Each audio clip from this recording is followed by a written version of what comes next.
Okay, to turn our green designed St. Patrick themed paper into a loom, we are going to actually fold it like a hot dog.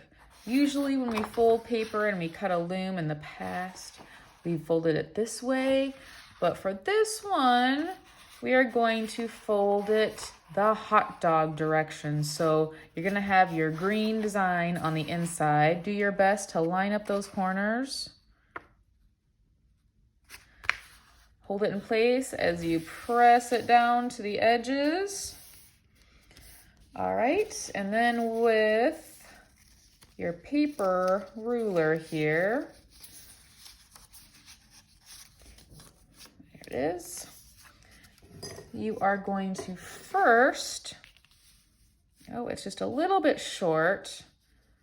So yours is going to be just a tiny little bit short. You'll see a little bit of extra space on the edges. That's okay. That is not a problem.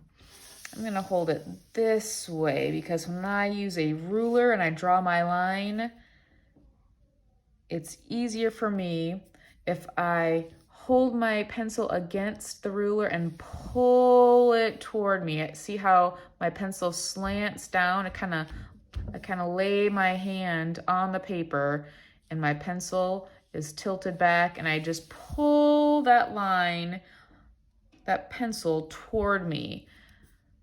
So I'm spreading my fingers to hold it in place in two different spots. That kind of helps the pencil from not going underneath your ruler. And I kind of move my fingers alongside so it keeps it nice and tight where my pencil is so it doesn't slip underneath. All right, this is your stop line. So right here we write stop. Okay, now you're gonna turn it. Let's see if you can see that a little bit better. All right, so you're gonna turn it in front of you like this. And then with that same paper ruler, you're gonna draw all your lines starting at the stop line, all the way to the end. Move it, line that paper ruler up with the line you just drew. Draw another one, all the way to the end.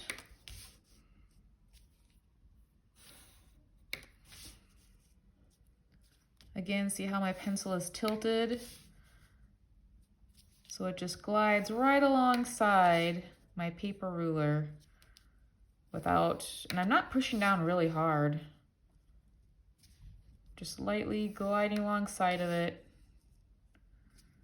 It's not going underneath it. And it goes pretty fast that way too. Okay, so it looks like you should have about 1, 2, 3, 4, 5, 6, 7, 8, 9, 10, 11 lines, which makes 12 spaces. Your last one might be a little bit smaller. That's okay. So with your scissors, now this is the open side where you had your stop line. That's the open side. You're cutting on the fold on your lines all the way to the stop line. And after you cut a line, I just kind of open it back up and shut it because it tends to, your scissors sort of make it shift a little bit. And every time you cut a line, it makes it just go off a little bit. It's hard to explain that, but you can kind of see how you see some paper through it. So I just open it up and shut it again so it kind of realigns it before you cut the next line. Otherwise, by the time you get to the very last line, your paper has really slid and it's kind of far from the spot that you want it to be. So cut, open it up, put it in its right spot again. I really can't explain it other than it just moves when you cut it a little bit. No matter how hard you're pinching it with your other hand, it still wants to move a little bit.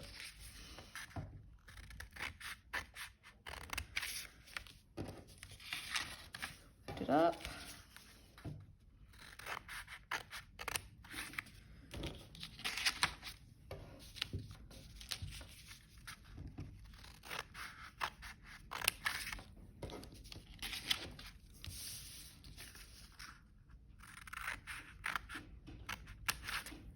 last one.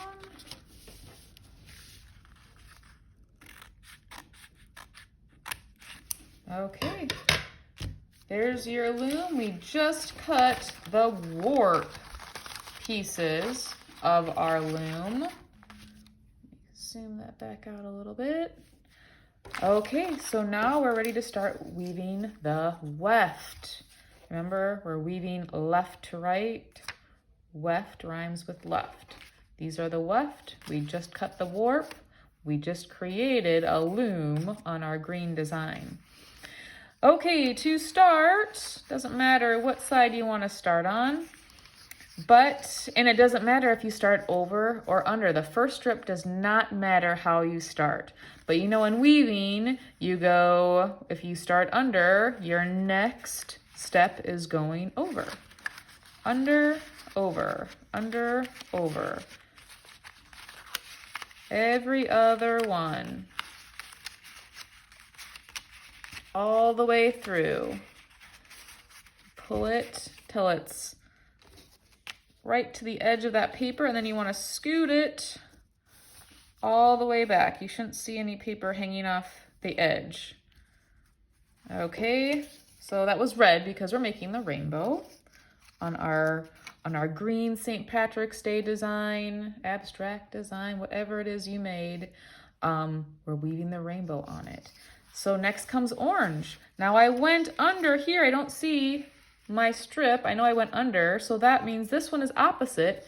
I have to go over that first one. And you don't have to weave it right next to it. You can give yourself a little bit of space. You'll slide it over later.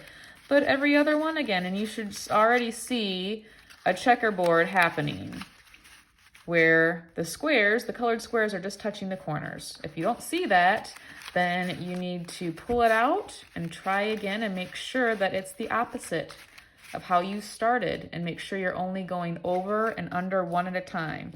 Then you slide it together. Move on to the next one. We know yellow comes next. This is over, so this one is going to go under. This will be the last one here, because I think by now you'll get how you can see that checkerboard. You can see easily, if you take your time after you weave each strip or weft piece, whether or not you have a checkerboard. Okay, that one stayed pretty close, but you want to scoot it together so those corners touch. And if you have like a real crazy design going on and it's hard for you to see if it's a checkerboard, flip it over and you can really see better on the other side if you have just the corners touching. All right, we already talked about how the rainbow has 7 colors, and we learned Roy G. Biv: red, orange, yellow, green, blue, indigo, violet. 7 colors. So blue, we kind of use this bright color, and I cut some dark blue for the indigo before we weave the purple, but we kind of ran out of room, so we are just doing the 6 main colors that you would find on a color wheel that just has the primary and secondary colors. And I wanted to show you how to weave that last strip because it's a little tight. So this is one way you can do it. So it's a little bit easier. So I left off with the blue going under. So this means that the purple is going to start going over. So it goes under the second one. And to do that, you're just going to kind of use your other hand and sort of pop that. I'm pushing it with my finger so it kind of lifts it open. So you kind of definitely have to use both hands to either pull it open or just push it open from the back, and just kind of slide your strip through. And then again, where you go to the one where it needs to go up under, I'm pulling it and kind of pushing it through with the other hand, or going from underneath. So you definitely need 2 hands when you get to that last one, and it's pretty tight. There's just enough room to get that 6th strip, and sometimes it might be hard to slide it through, but you just kind of have to gently work it. You might have to flip it over and help it a little bit. See how I just kind of pulled it a little bit, and then tuck it where it needs to go.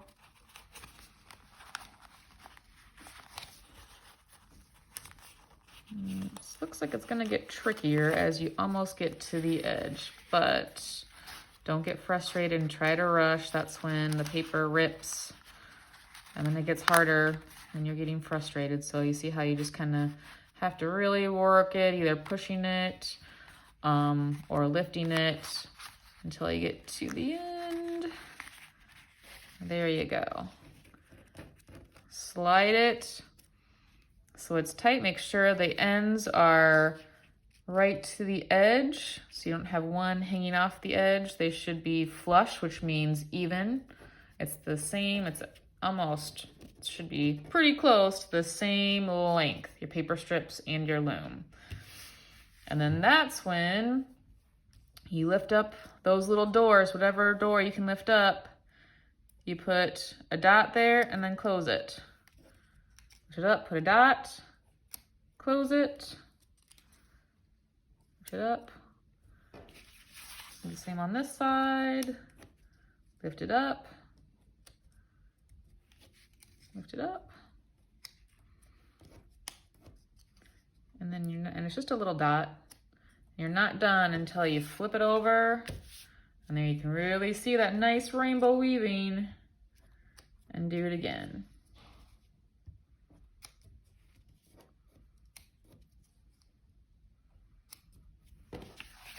On both sides. That's when you really want to double check that you have a checkerboard, your colored squares are touching the corners, because once it's glued, you can't switch it. You can't pull it out, you can't fix any mistakes you have. It's glued down, so you want to double check before you start that. That is how you want it.